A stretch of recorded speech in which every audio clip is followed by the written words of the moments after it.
அன்பான நேயர்களே, நாம் இடைவெளிக்கு முன்பாக வெள்ளரிக்காயை கொண்டு பெண்களுக்கு கழுத்து பகுதியில் தோன்றும் கருப்பு நிறத்தை மறைப்பதற்காக ஓர் அற்புதமான மருத்துவத்தை பார்த்தோம். இப்பொழுது ஆண்கள் பெண்கள் அனைவருக்குமே வரக்கூடிய கண்களுக்கு கீழே வரக்கூடிய கருவளையம் மற்றும் முகத்தில் தோன்றக்கூடிய மங்கு என்கிற நோய்க்கான ஓர் அற்புதமான மருத்துவத்தை நாம் பார்க்கலாம். அன்பான நேயர்களே, கண்களுக்கு கீழே ஒரு சிலருக்கு கருவளையம் தோன்றும், பார்ப்பதற்கு விகாரமாக தோன்றும். மேலும் ஒரு சிலருக்கு முகத்தில் மங்கு திட்டு திட்டாக கரிய நிறத்தில் தோல் பகுதியில் தோன்றிவிடும். இவையும் பார்ப்பதற்கு விகாரமாக தோன்றும். இவை இரண்டு நோயும் போக்குவதற்கான ஓர் அற்புதமான மருத்துவத்தை நாம் பார்க்கலாம். அன்பான நேயர்களே, இந்த நோய் தோன்றுவதற்கு மிக முக்கிய காரணம் அதிகப்படியான தூக்கமின்மை, அதாவது லாஸ் ஆஃப் ஸ்லீப். அதிகப்படியாக நாம் இரவில் தூங்காமல் கண் விழித்து சதா காலமும் கணினி முன்பு இருந்து நாம் வேலை செய்தால் இரவில் நமக்கு தூக்கம் கெட்டு அளவிற்கு அதிகமாக உடல் உஷ்ணமடைந்து விழித்திரை பாதிப்படைந்து கருவளையம் ஏற்படும். மேலும் மேல் தோல் பகுதியில் இருக்கக்கூடிய செல்கள் எல்லாம் படிப்படியாக இறந்து நமக்கு மங்கு என்று சொல்லக்கூடிய தோல் நோயும் ஏற்படும். இந்த காரணத்திற்காகத்தான் இந்த நோய் வருகின்றது. ஆகையால் இயன்றவரை நாம் இரவில் நன்றாக உறங்க வேண்டும். அல்லது மூளை பகுதிக்கும் மற்றும் கண்களுக்கும் குளிர்ச்சி தரக்கூடிய தைலங்களை பயன்படுத்தி வந்தால் இந்த நோயிலிருந்து தப்பித்து கொள்ளலாம். மேலும் இந்த நோய் வந்தால் மிக சுலபமான முறையில் எவ்வாறு போக்கிக் கொள்ளலாம் என்பதற்கான அற்புதமான மருத்துவத்தை இப்பொழுது பார்க்கலாம். அதற்காக நாம் எடுத்துக்கொண்ட காய் வெள்ளரிக்காய்.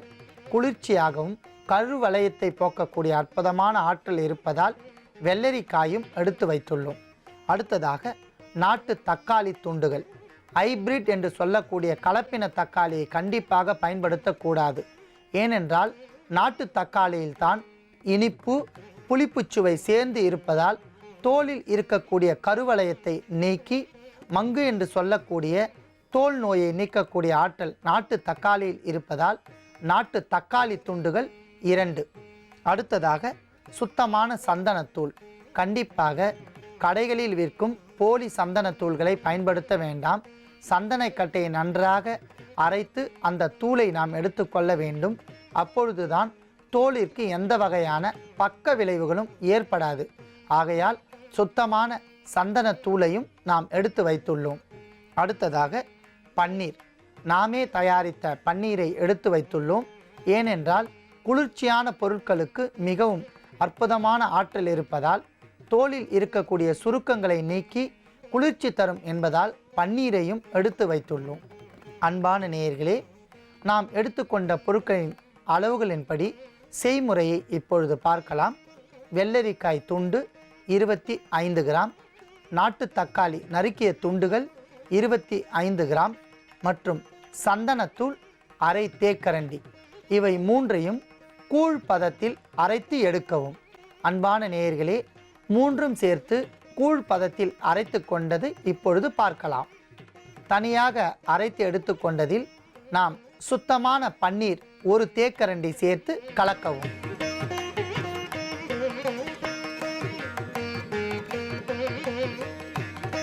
கண்களுக்கு கீழே இருக்கக்கூடிய கருவளையம் முகத்தில் தோன்றக்கூடிய மங்குகளுக்கு இதை தயாரித்து இரவு வேளையில் படுப்பதற்கு முன்பாக முகத்தில் ஃபேஸ் பேக் என்று சொல்லக்கூடிய முகப்பூச்சாக முழுவதுமாக பூசி ஒரு நாள் முழுவதும், அதாவது இரவு வேளையில் பூசி அதிவிடியற்காலை எழுந்து குளிர்ந்த நீரில் தொடர்ந்து 1 வாரம் பயன்படுத்தி கழுவி வந்தால் படிப்படியாக கருவளையம் நீங்கும்.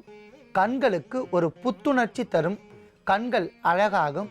முகத்தில் இருக்கக்கூடிய தோல் சுருக்கங்கள் நீங்கி மங்கு அறவே மறைந்துவிடும்.